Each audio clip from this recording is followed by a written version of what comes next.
invited, dear listener, to come along on a strange new journey, an adventure into an exciting realm of fantasy, science fiction, movies, comic books, role-playing games, and more as the nerdy photographer dives deep into the search for what makes him so nerdy. Join us for Nerd Quests.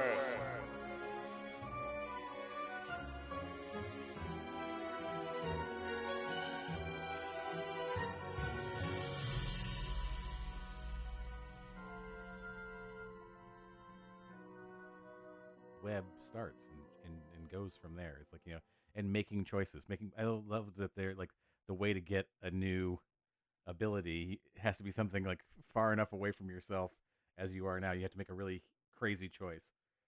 I thought that was just like a really, again, a brilliant piece of storytelling. And yeah, it made me, you know, have been telling people go see it if you're going to go see something in the theater. And it made me cry several times. I mean, I'm an emotional person, but and sentimental, but it definitely made me cry. And the fanny pack fight I thought was just like again super innovative. Oh, hey everybody! Welcome to the Nerdy Photographer Podcast. I am your host, Casey Fatchett, and I am trying something new. This is Nerd Quests, where we explore topics of nerdery that are near and dear to me. And today I am joined by Jim from the Film Rage podcast. Welcome. Hey, hey. Thank you for coming on, being the inaugural guest on this segment of the Nerdy Photographer podcast. What? Yeah, I feel so honored. you're number one. I am number one. Number one on the field and number one in your hearts. That's Um, right. so today we're going to talk about Dune. So, spoiler alert: if you have never seen the David Lynch uh, 1980s version of Dune or the new Timothy Chalamet version, Hello, ding dong. Shamalama Ding Dong. It's usually the M Night Shamalama Ding Dong in my household. Um, or if you have not read any of the Frank Herbert books and you really want that to be unspoiled for you, don't listen to this episode of the podcast because we're gonna talk about all of those things. Uh, and I just want like Jim, my experience with Dune started with when I was in high school. I think not even high school, probably middle school. I saw the David Lynch version. That was like my sort of like Uh, introduction to. Well, you know what? I probably was younger than that. Now that I think of it, um, yeah, I saw the David Lynch version of that movie. Yeah, and that sort of like was my impetus to start reading it when I was a teenager, and I was kind of surprised by how deep the world of Dune really is. And I don't know how you feel about David Lynch. Um, I, I am. I am personally not a fan of David Lynch. I never have. I never will be. But a lot of my friends are huge fans. I don't see it, but um, I find him interesting. I'm not like a fan in the sense of like, oh, you got to watch the, he's a brilliant auteur, and you absolutely must, respect all of his choices. I'm like, I think that he's weird. I think he's really weird. yes, I think he's very interesting in that regard, and I think that's something that I don't know. I tend to latch onto as far as creators are concerned. People who really just go with their oeuvre, and they don't make any apologies about who they are as a creator or as a someone yeah. who makes Well, things. I mean, what is? I would 100% grant the fact that he is weird. But I often like seeing David Lynch's films from the beginning because I'm a film guy, right? Yeah,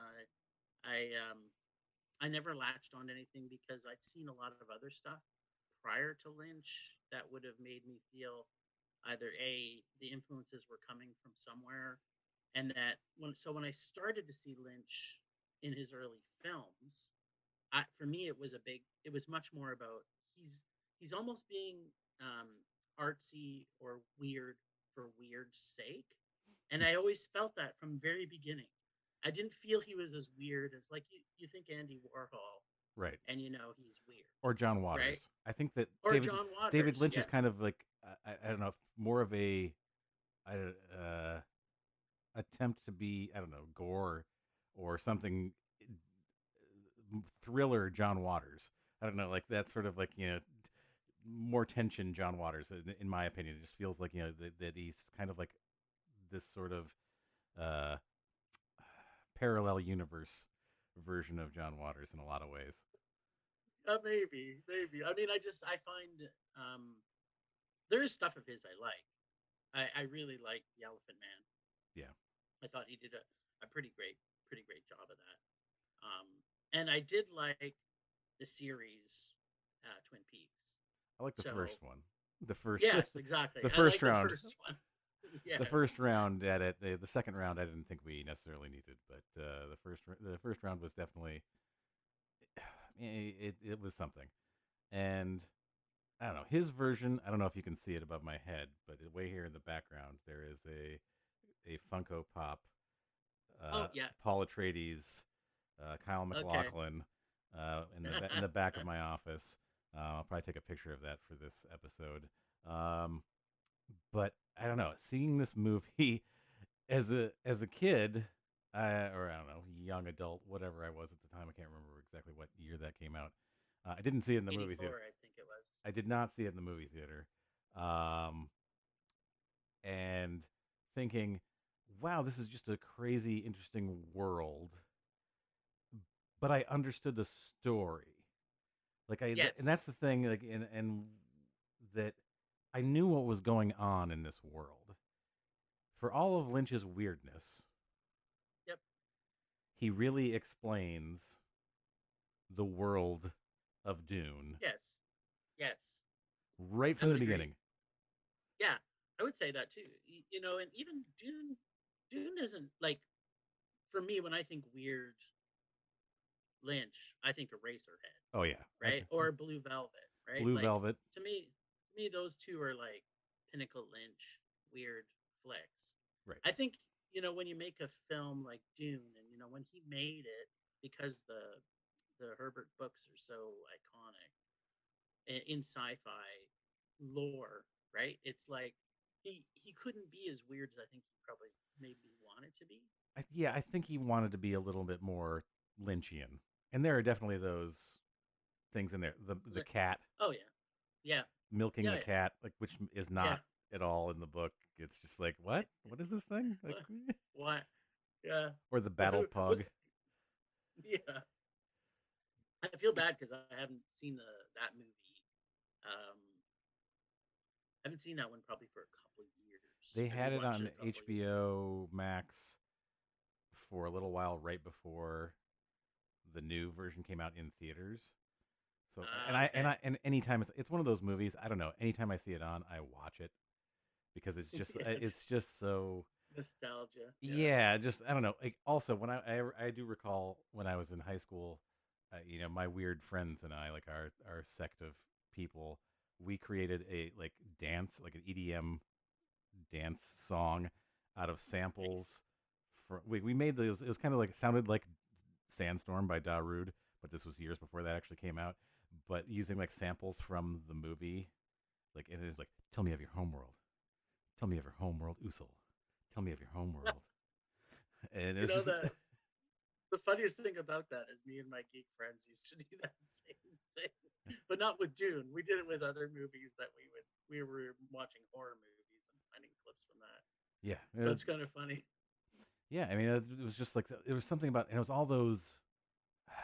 I think that movie would be made better in some ways if there was less of the voiceovers. Mm, Like if there was a yeah. little bit more control in, like, or editing done in like the whispered voiceover things going on in that film. I don't know. I think that could have tightened it up, but that's sort of the campiness, and I think there is a bit of camp in Oh that yeah. in that Oh yeah. it's sort of, it treads the line between Flash Gordon and Star Wars. Yeah. That's That's a pretty good mashup, actually. For But I mean, you games. think of like the suits and like, just how everything is designed. And like, I mean, he leaned heavily on Jodorowsky's like designs for that story. Oh, now that would have been a version to see. Yeah, I mean, if that had ever actually come in, yeah, okay, well, let's start mixing things up with the new version. When I saw Denis Villeneuve, I don't know how to pronounce his last name, Villeneuve. When I saw Blade Runner 2049 in the movie theater, I said to my wife, I looked over at her and I said, "This guy should direct Dune." This is just like like the visuals of this are exactly what I would see in my head of watching Dune. Like Yeah. he just has the visual, and I thought back to he did Arrival, right? Yep. Yep. And because I remember when seeing the aliens there, I'm like, oh, these are the navigators from Dune. Like Yep. these creatures are just like kind of because they exist outside of space and time, like Yep. they're outside of time. So I was just like, okay, this is the guy. This is the guy who probably could handle that. And yeah, visually that like I don't know if you heard this, but there were some guys who bought Jodorowsky's book, Dune book, Oh, wow. for like $25,000 or something like that. That's Eh, not very much. Oh, no, maybe it was more than that. It was way more than that. Sorry. It was a It lot. was more money than you and I could afford, is what you're Yes, saying. it was a lot of money. It was a lot. They spent a lot of money on it, but then they were like, "We're gonna do an animated series based on it, and we're gonna do like NFTs based on." And like somebody was like, "Hey, you just bought a book. You did not buy the intellectual property." Yeah, they exactly. didn't. Of Dune, They didn't which is realize it. They didn't realize that yeah. they had spent all this money, and we're just like, "What? We can't make anything It's out of not the this?" Like, yeah, I that's bought not Harry the same Potter. thing as rights. Yeah, I bought the that's whole not Harry the same Potter thing as series. I'm gonna make my own animated Harry Potter. yeah, yeah, that's right. I went to the bookstore and bought the Harry Potter Yeah, I own it. series. Now I'm gonna remake the movies. I own Harry Potter, man. It was real cheap. It was only like it was on sale, $50 for the whole thing. I don't know the why. I don't know the box why set. Amazon spent $500 million on Lord of the Rings. Because I mean, I picked up the Silmarillion for $5 at a garage Yeah, sale. exactly. I bought I bought the Hobbit trilogy too for Yeah, like it was all in package. pretty cheap. I'm planning my own series. Um, but yeah, like just like visually, you look at Lynch's Dune, and the thing that always sticks out to me is how huge it is. Mm. Like the sets with people in them Yeah. are big, Yep. practical sets. Oh yeah. I mean, you Yeah, have yeah. miniatures for things, obviously, like the outside, like the sand crawlers and like whatever the mining crawler things, and Yep. which are very similar to the sand crawlers in Star Wars, which I think is why I just said that.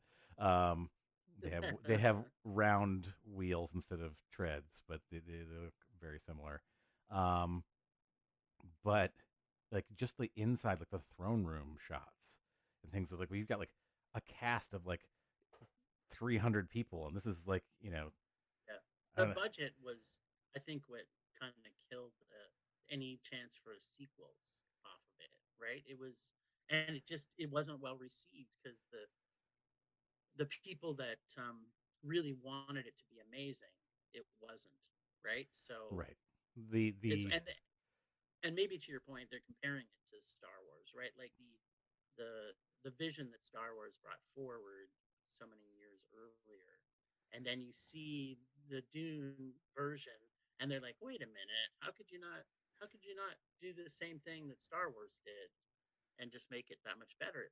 Not giving full, I guess, kudos for what was there. To your point about the set design and the scope of the project, well, I right? think it was like production value wise, like there was incredible production value there. Like it was amazing. Oh yeah, I think the thing that yeah. sticks out to us now is kind of the only thing that really like grabs me watching it now as being bad is the shields, Mm. like those sort of like cubey Plus, cubey looking shields. I mean, and that's just an effect. And I mean, for the like looking at it and going like, wow, that is really super dated. The rest of the stuff, I mean, like is like okay, there's you can see some things that are kind of like not great, But overall, you're like, wow, this is like amazing. And I remember Virginia Madsen, who played Princess Irulan, had said, "This is Star Wars for thinking people, or for adults, or for adults. It might have been for Yeah. adults." When that came out, and she was pretty young at that point. But like, that's kind of like it's because the books are influenced Star Wars. Obviously, like there's Yes. Yeah. a lot of influence in there. From Herbert to uh, Lucas. But like, yeah, I think that you're right. There were a lot of people who were like so like the people who would have gotten behind this and made it something were like, why isn't this Star Wars? Yeah.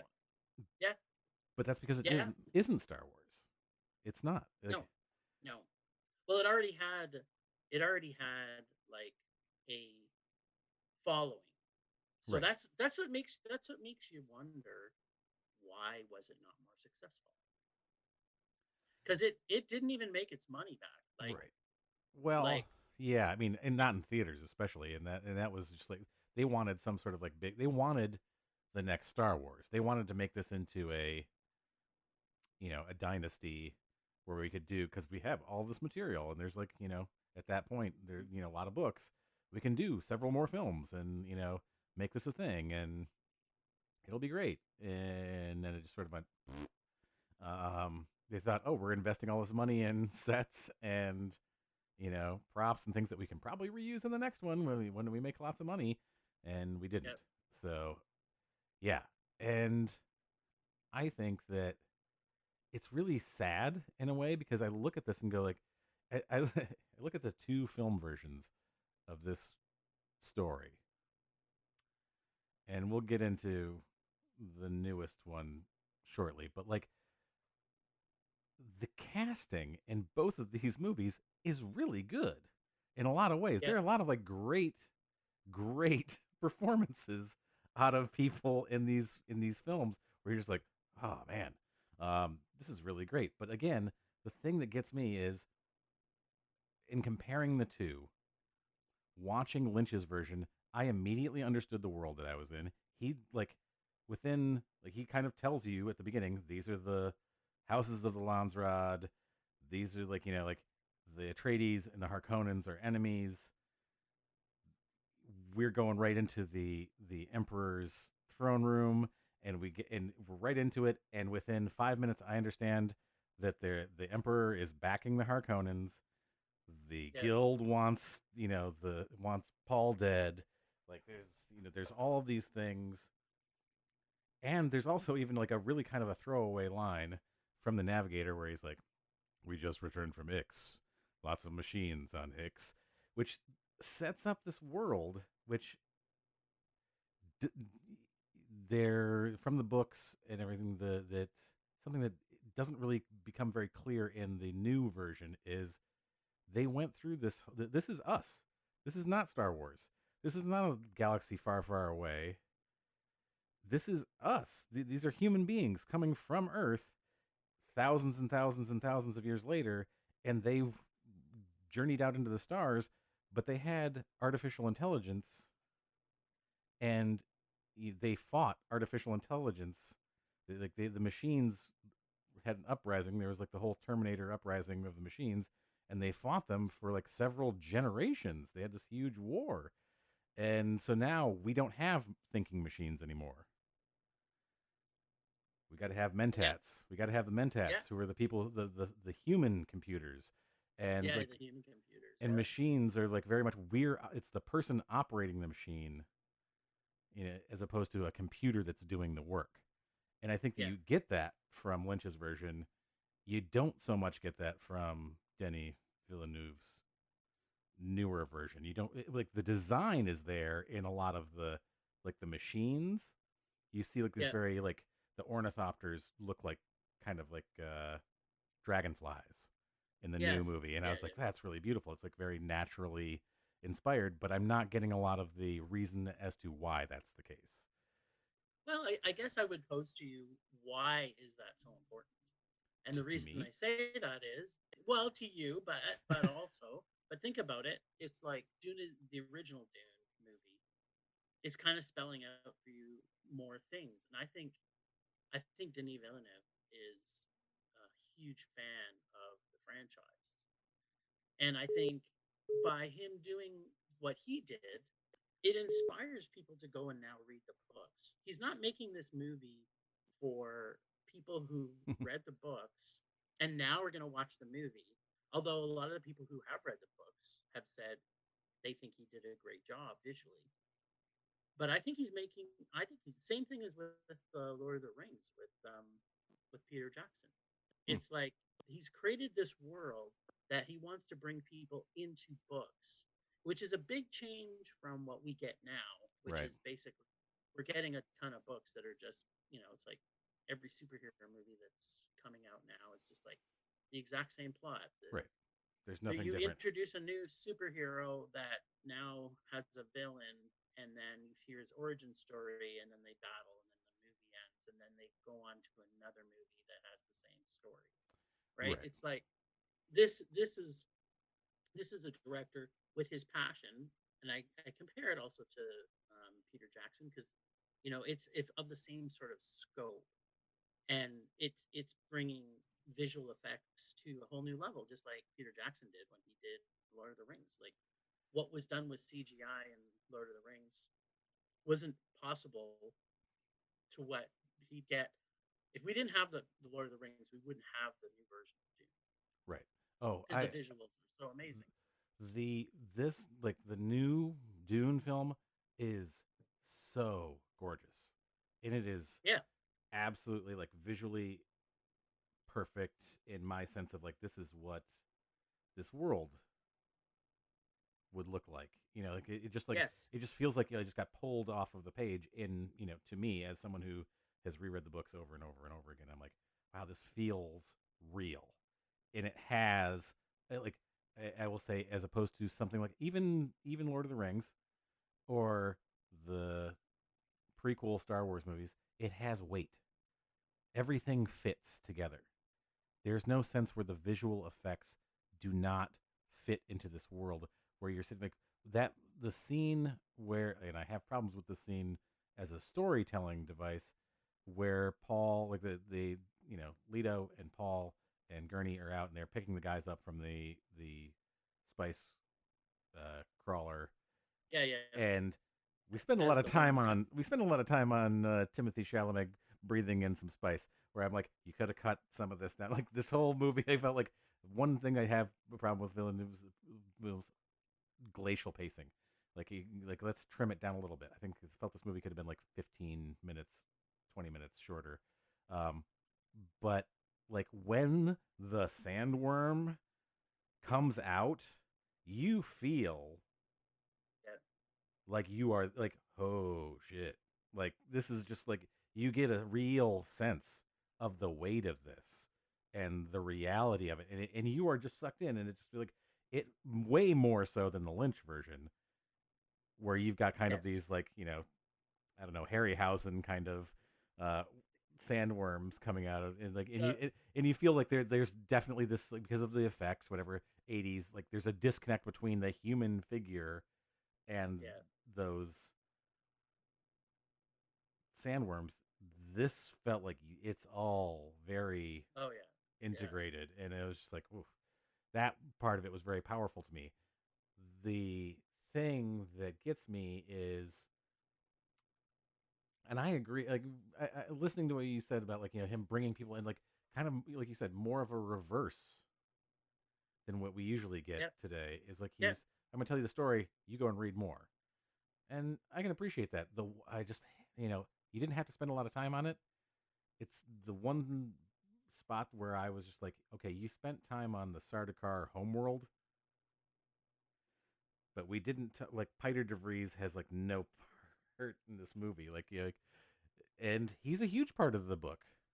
Like, Maybe he's going to have a bigger he's part in the dead. second. Like He's you have dead. no, no, but I mean, they still might bring back Pat. You know what I mean? We don't know what's going to Right. happen in the second one, right? Like it's hard when you have.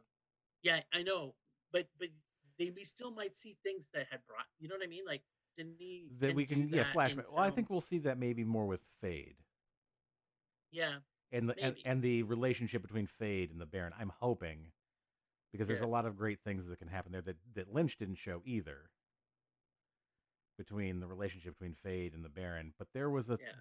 one of the things that was very important in the book, because I was like, I got to reread the books, and I reread the first three books again before watching. I wish I would have. And but there's a moment there, and I hadn't thought about it, because they talk about Duncan, and Duncan makes it very clear in the new version, when he comes to see Leto, and he's like, they gave me this knife, the Krisk knife, and it's a way to get into any one of the sieges, to enter the Fremen community.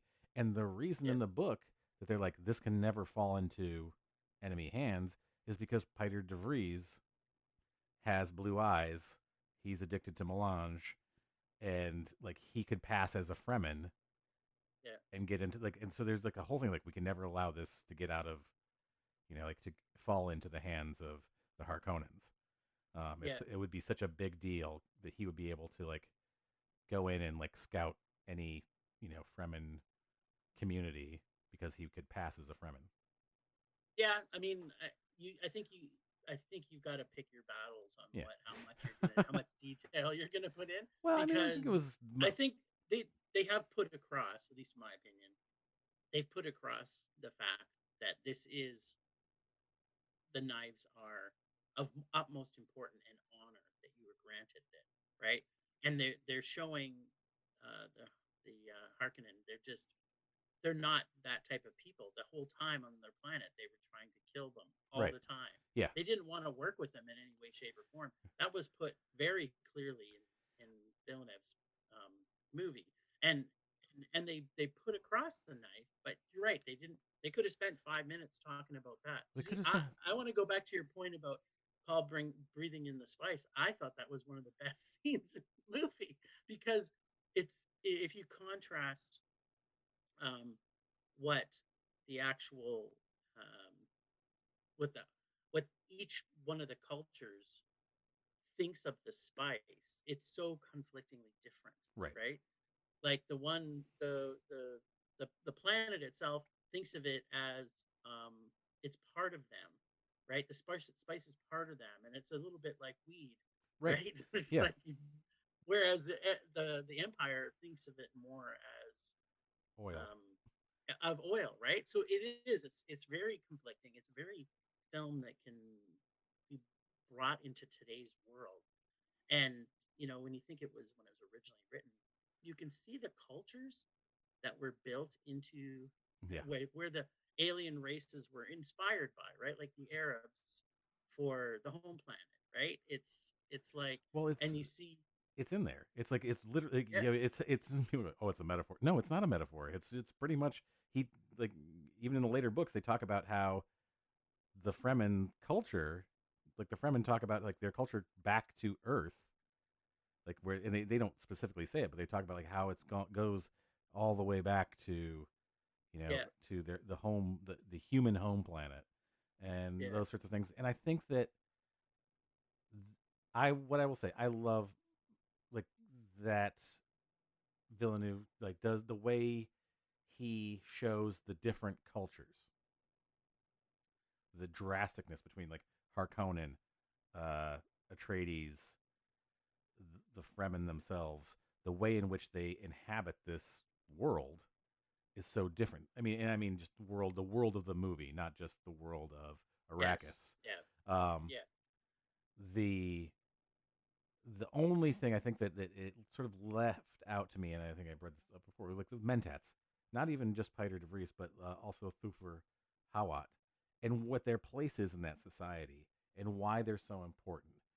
And just because we're spending so much time on Paul in this Villeneuve movie, like the how much was used to prepare him for that moment.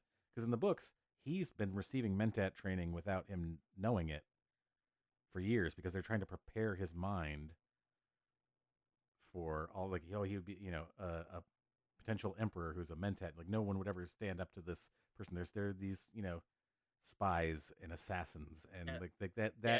that part of the world, I just felt like you could have explained that in like a minute, or and all I felt like we got was the one scene where like Leto asks, how many whatever, and the guy's like eyes flip back in his head, and he does a quick calculation, and that was it. And that was like the only like mentat thing that happened, and I'm like, okay, I just felt But like but I think like I've seen it with people who haven't read the books, and you just you instantly go to, yeah, these people are, I had friends said, is that are they a robot? And I went, nope, that's you know that's a race of people that just can calculate. right. They're really good at making calculations and logic, and they're kind of like Vulcans in a lot of ways. Yeah, Vulcans. Yeah, yeah, yeah, for and sure. and just For Vulcans don't have to roll their eyes back in their head. right. They don't also like, and that was like of the things that Lynch did that he sort of added in there, the pugs, the pugs, the milking the cat, and the juice of Safu, which is not in the books at all.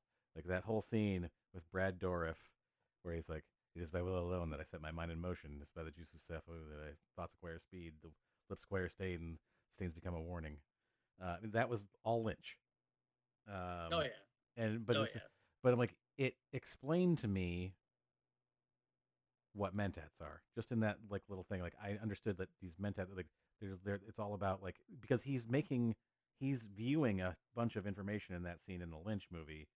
He's got like this like film projector thing that's like flashing over, and he's just absorbing all of this information like really quickly in that scene while he's like doing that. And so I'm like, okay, I kind of have an even better idea of what these people are, what those people are. But I don't know. Between the two films, I think what gets me the most is like how great the casting is in both films. Um, Yeah. like I don't know. It's we'll see what I happens in part remember, two. I remember, I remember when the movie, um, Lynch's movie first came out, and I remember there was huge pushback that Sting was in it, and it was kind of like, um, who is he and how did he get there, right? Well, have you heard the story, Patrick Stewart's story about meeting Sting on the set of Dune? No. It's hysterical. Apparently, he's like, Patrick Stewart said, popular music has never had any sort of place in his life. He's like very much into like, you know, Opera. no, well, like Renaissance music, just like old. He like plays the Yeah. recorder and stuff. Like he's very much the Jean-Luc Picard thing. But he was just like, oh, he's like everybody was going nuts when Sting arrived on set, and he's like, It was under Sting. yeah, and he's like, well, I don't know who he is, and he's like, we're sitting next to each other, we're getting ready to film like that throne room scene, and he's like, so what do you do? And Sting turns to him and goes, I'm a musician. And he goes, oh, that's wonderful. Like, what instrument do you play? And he said, the bass. He goes, oh, like, so you're in a symphony. Like I had never like understood like hauling that. How do you haul that thing around all the time? And he was like, no, bass guitar, bass guitar. And he's like, oh, wonderful. He was like, are you in a band? I mean, And he's like, yes. He goes, oh, well, he's like, the Police. And he goes, oh, you're in a police band.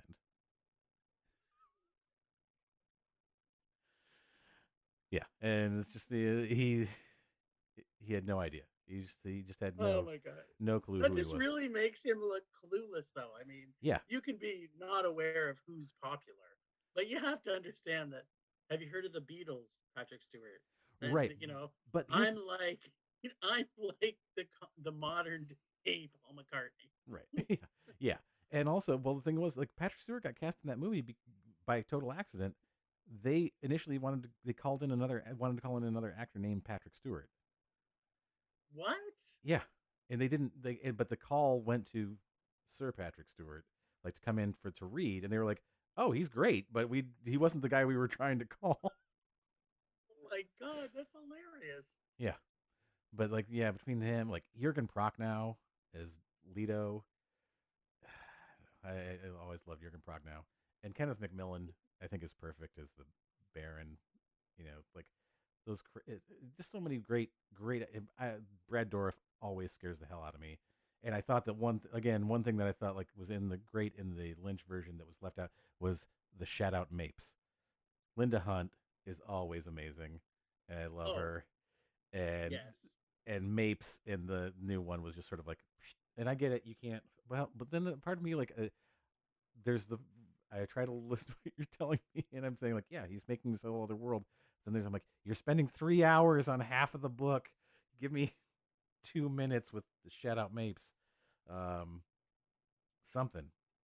But yeah, again, the casting in this version, the newer one, I find like I find it's very hard for me to find any sort of fault with the casting. Well, and some of the characters in there I'm not necessarily big fans of, but yet I thought they did a great job. Like I wouldn't say I'm a huge Zendaya fan, but I thought she did an amazing job. And um, I'm not a I like Jason Momoa, and but I'm not a big Dave Bautista fan. Like on the whole, like I can take him or leave him. In most cases, I'd prefer to leave him.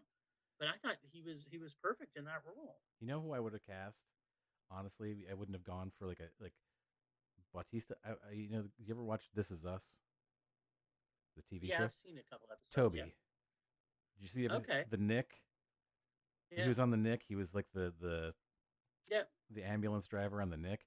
He's a huge guy, but he also Yeah. has like in my mind like Raban, who's kind of like not like he knows enough, but he's not like the conniving the level of cunning that everybody else around him. And I think that he could play that like because in the book he kind of like brings up some things where they're like, "What? How did you like?"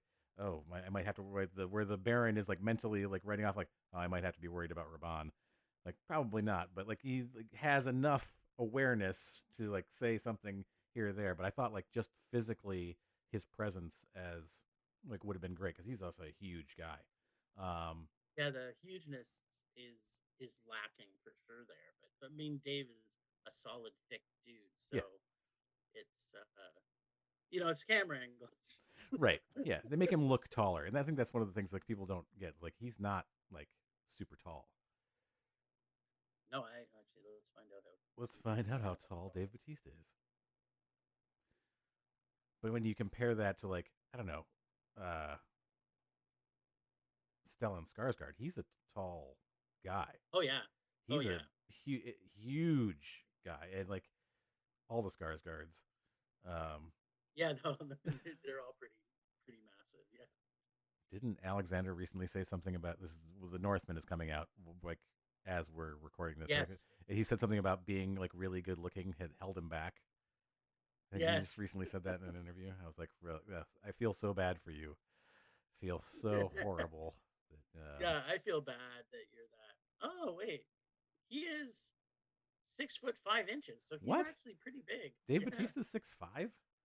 I thought Yeah. he was like At six. age 51 years old, Dave Batista height is 6 feet 5 inches. Wow. See, I wouldn't have thought he's that tall either. I wouldn't have thought he was that tall because I feel like it's like seeing him next to Chris Hemsworth. Yeah. He looked shorter than Chris Hemsworth in like See that's the camera angles. magic of movies. The magic Camera of angles. camera angles. Because I think Chris Yep. Hemsworth is like 6'4". So, all right, okay, I'll take it. Yeah. I'll take the lump. Well, I'll take the lump of judging Dave Bautista's height wrong. yeah. They maybe just need to make him look more massive in the next Dune. Or yeah, how they put him next to people. Like if you put him Yes. next to, I mean, next to Timothy Chalamet, he would probably look like the Incredible Hulk. A beast. Yeah. How Timothy Chalamet actually could be so light on his feet and take down victims, I don't know. Yeah.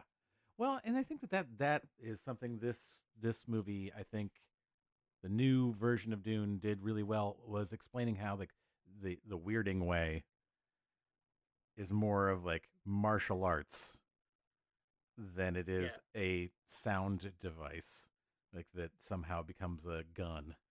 Um, I think that is a huge improvement over the Lynch version where you've got like those weirding module things like my name has become a killing word.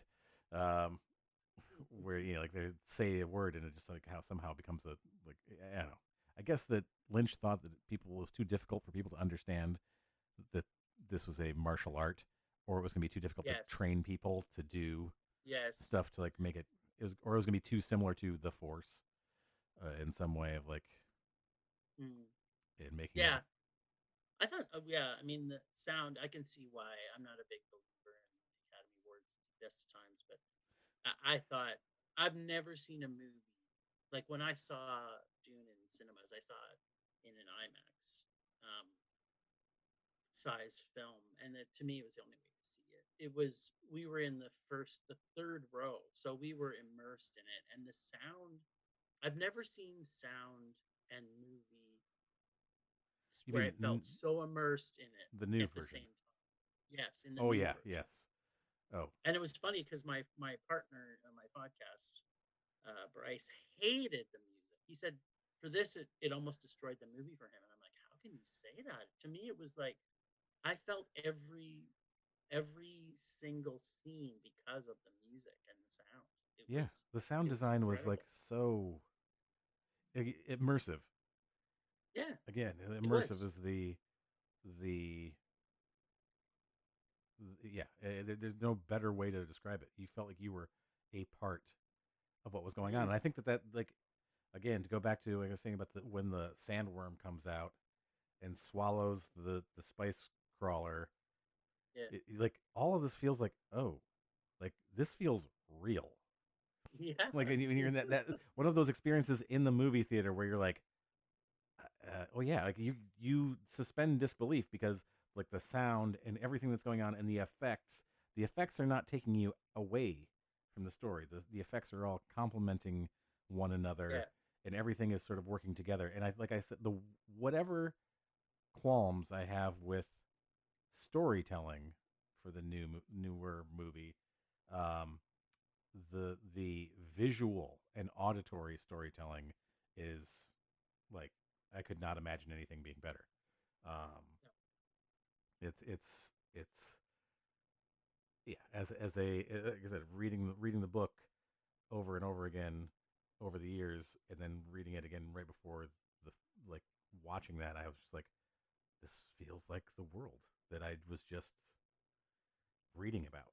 Like I was that Mm, it just like has come off of. I have fallen into the page is how I felt yeah, at yeah. that point.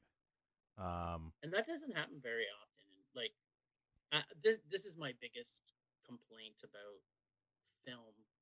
I'd say North American film, not international film, but North American film is we're so preoccupied with what was popular last year. Let's try and replicate that, right. as opposed to let's go back to. I mean, there's over 1 million books written every year. Well over 1 million books written. Probably 10 million books written every year, all over the world. And yet, in North America, we just continue to rewrite the same movie that we Yeah. wrote the Ah, year man. before. This is a huge problem I have with Hollywood stuff, and it's always like people going, "Oh, let's get another sequel to this." And I'm like, "No, why don't we do something new?" Or like there was some I can't remember what it was, but I was thinking about recently where they had done a reboot of something, and I was like, "This isn't have anything to do with the source material. Like you could Mm. have just made this as a new movie, but the only reason they're like slapping that intellectual property on it is to like, oh, this is how we got funding. Like that's just what it feels like. Oh, this is how we got funding. Battleship. Remember the movie Battleship with Taylor Kitsch? Oh, I'm a Yeah. huge. I love Taylor Kitsch. I am a Tim Riggins fan all the way, um, and I enjoy that movie for the like. It is a crap action movie. It is like that moment on the when they get to the battleship at the end and they're just the old guys are like, yeah, come on, and like everybody's coming out and it's just like the montage of getting the battleship ready to go. It is not a great piece of cinema, but like I always get amped. Like it's because like the during that scene, but it's like you didn't really battleship like we had to like make a like Milton Bradley uh movie. Like we had to label this battleship. About a video about it wasn't a video game, it Uh, was a board game. yeah, Yeah. yeah, it's that sort of thing. Like, and I mean, it's interesting. All right, I think that's a good segue when you're talking about books, like because these books have been around for over 60 years. Well, the first one I think Yeah. it was 1958 was the first one. I think and it's I I don't know. Like I feel like I was reading this and I watched somebody talking about uh it was on TikTok and he was just talking about like, oh, this book should be taught in schools. And I stopped and I was like, Dune should be taught in schools. There's so much going on here. There is ecology, there is commerce, there is like religion, Sociology, sociology, sociology. Yeah, philosophy, uh, yeah. just how this world comes together, and especially when you get into like just beyond the first book, like you start to like the perspective completely changes in the second book, and you're getting a little bit of it in this first film that of this new.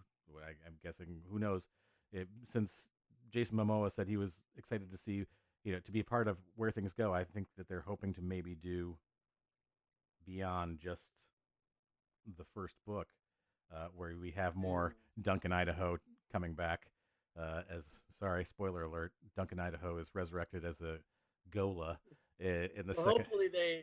hopefully they people have actually seen the movie by now. Yeah, I always feel if it's 6 months past, yeah, we're it's good. fair to talk about everything, Yeah, right? I'm talking about the books. If you're going further forward, like Duncan Idaho is resurrected in the second book as is kind of used as a weapon against Paul and his family, or is meant to be a weapon against Paul and his family, because they of their feelings for Duncan Idaho, and um,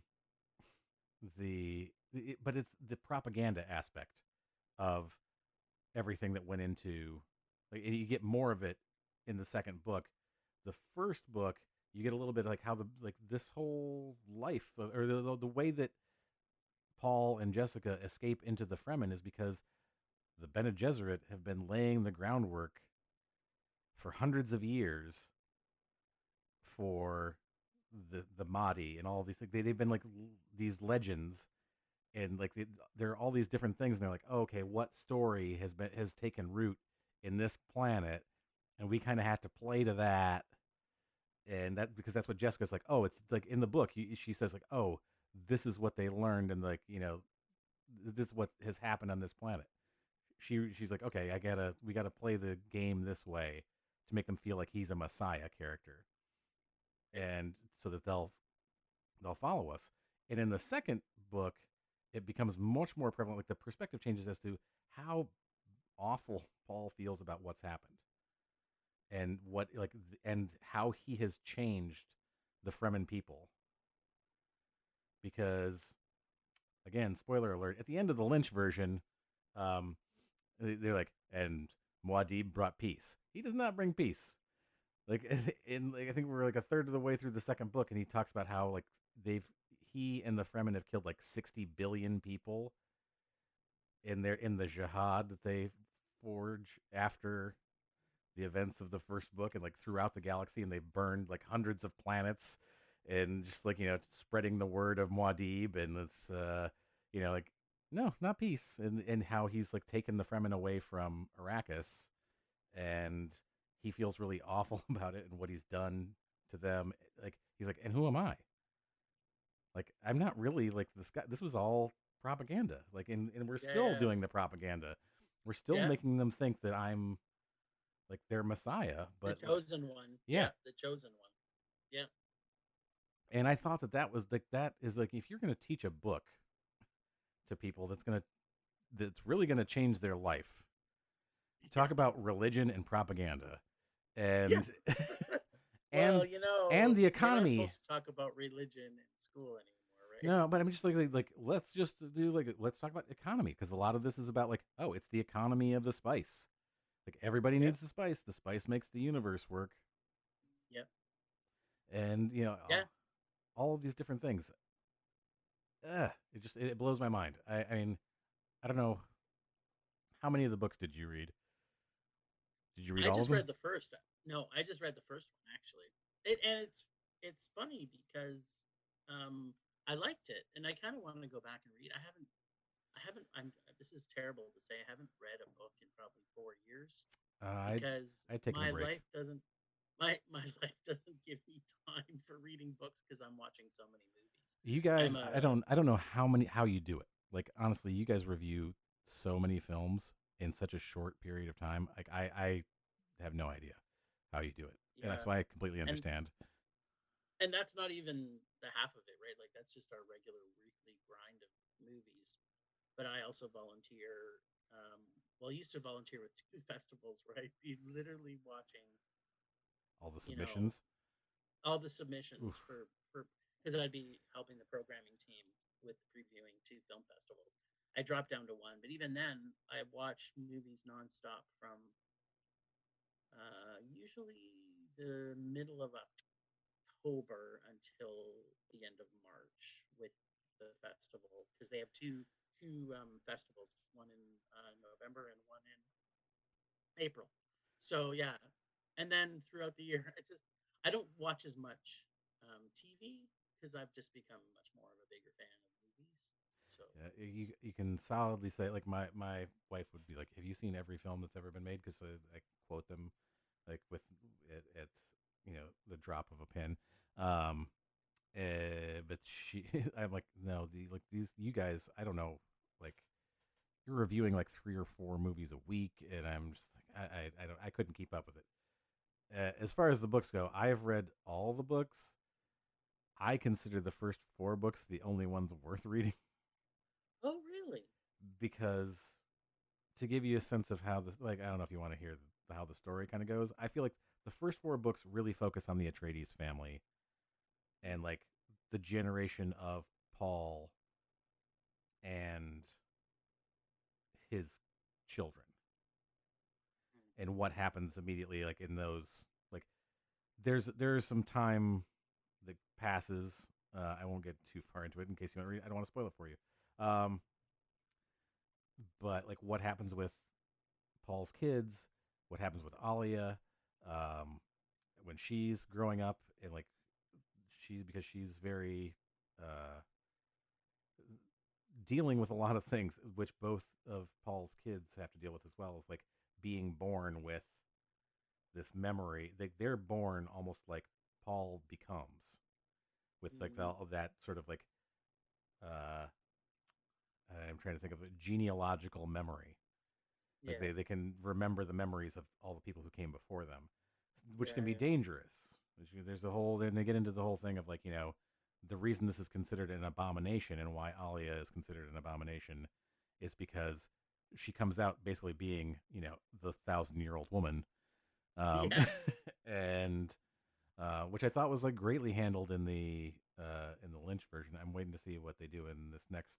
I'm worried that it's going yeah. to be like they're gonna cast like a 15-year-old and try to like say like, Mm, oh, some time has already passed um, in the next film. Um, but in the books, like that story, like I feel like it comes to a very complete end in at those the end of the four fourth books, book. and then the Okay, fifth book, we've got a 10,000-year time jump. in the future. Yes, and Okay, Arrakis is now Rakis, and we're dealing with this whole other it's the scatter. It's like we're dealing with the same universe, but like a whole different set of characters, and like but then like it gets weird because there's this other group of like Bene Gesserits who went out like the scattering, and like after what happens with Paul's son, like humankind just like sort of like decides some people are going to stay and like keep up the universe the way the system that they had before, yeah, and the rest of them are just going to like go out into the galaxy and see what's out there, and they're tired of yeah. living like this. And like there's a They're gonna Star Trek it up. yeah, and like this dark version of the Bene Gesserit come back like 10,000 years later. There's like a version of the Bene Gesserit, like of, you may think the Bene Gesserits are evil as you see them now, but like this is like Yeah, even more evil. super, Yeah, super super evil. evil. And then it gets really complicated because they're talking about like it just becomes all of these different like, oh, you're a reincarnation of so and so, and like it gets like then it gets to the books where Frank Herbert had passed away, and And he had someone else and picked it up. his Yeah, son picked Brian picked up the notes. And the last yeah. 2 books that he wrote are just so convoluted that I Mm, was just like, I hate that. yeah. But one of the things that it brings up is there's a whole business with thinking machines. It kind of brings back the villain of what happened in the world before the original book, like this, like where the AI had, um, the AI basically is somewhere out there in the universe and has come back, like they're whatever, like some piece of it has come back and has built this army to come back and try to kill everybody, and now it has awoken and is coming back. But in the last book, in Chapter House Dune, the last one that Frank Herbert wrote, they refer to these characters, which are the AI and its like android helper, as George and Al. Like out of all of the names in this series of books, and then like I know. it just becomes like these like, oh, these very very powerful, It's like, so British. yeah, It's so British. these very very powerful, like, from the, like, worlds unknown, come back, and they're like capture our main characters at the end of the book, and they're like, I'm George, this is Al, and it's just like, what? But they're disguising who they are. I don't know. I felt like Frank Herbert had lost his mind at that point when he was writing the book, because I was just like, what? And Yeah. Okay. and I remember like reading the books that his son wrote after that. I'm like, he is going from the notes, and obviously is not sure where this story was supposed to go. I think that some of this was supposed to be like a flashback. Why? That's just that. It just kind of just let it end, right? Like Yeah. don't pick up and try and take the mastery of it, right? It's like Yeah. it's like not really, but sort of like how we got the end of Game of Thrones. Yeah. And he hadn't even finished writing the books yet. Right. I don't. Like, now Yeah. no one's gonna read his book because they know how the show ended. Well, apparently not, because he said, like, he was like, well, I mean, some of it is similar. He said, like, well, some of it's kind of similar, but he had already written like these chapters. I don't know if you don't read books much, but like I would read like these things that he had released chapters from the next book that completely contradict what they Yeah. did in the show after the point where the books had written up to. I was like, that's not right. That's not like. That didn't happen. Because he would commonly, like, over the course of writing the books, release a chapter or two from like the next book, and I guess at this point he's released like 5 chapters from The Winds of Winter, and like most of them completely contradict what happens in the TV show. And he's just like, well, Yeah. I mean, I gave him an outline. I didn't tell them exactly what happened. Well, but that's I think it gives him maybe the best of both worlds. I do maybe too. That's also It gives him such an because out. it's kind of like it lets him write a story for TV because he was there. You saw him on set and Right. always on the outtakes and stuff. He's there all the time. He could have said, "No, I want this" or "I want that." It's like he gets to write a book with 2 different endings. So Right. that's like, He got to try one out. yeah. He got to see how people nobody, reacted to it, and they didn't nobody like it. liked the ending of that. I better make sure I don't write that into the book. Oop, yep. Here's the final book will come out and it'll say here it is, the end of Game of Thrones, the version you wanted to see. Wait, like he's got a Twitter poll where he's just doing like, so. Well, I guess we got 75% say that that they want this to end like this. Right. Yeah, and if you haven't read those books, folks, I mean, there are characters and storylines that didn't even appear in the TV show. I think that, I don't know. I love to read, and I think that's part of like anytime there's a book adaptation of something, like an adaptation of a book as a movie or a TV series, there's the part of me that's like, you can adapt it, make it different. I don't expect everything to be in there, but don't completely do something that contradicts the original world. Like, that's the thing that I get. Like, adaptation is one thing, but like I want to do this, but I'm going to make this character, like, you can make somebody an amalgamation of like 4 or 5 different, because I can't deal with, in a production of a movie or a TV show, having to cast like 6 different characters where I could just like kind of push them all into one. Totally understand. That's fine. If they're all there for the same point, right? Right. Or it can work. You can like shimmy it to make it work. Yeah. And that's, I totally think that's fine. It's when you like take a main character and you take part of their journey that was in like, and then you go like, you know what? No, I want it to go the complete opposite way. I want them to do this, and you're like, wait, but especially when you've done it halfway through the story, you're like, but that, but you're still kind of trying to go in the same direction, but now the character is not made the same Yep. journey.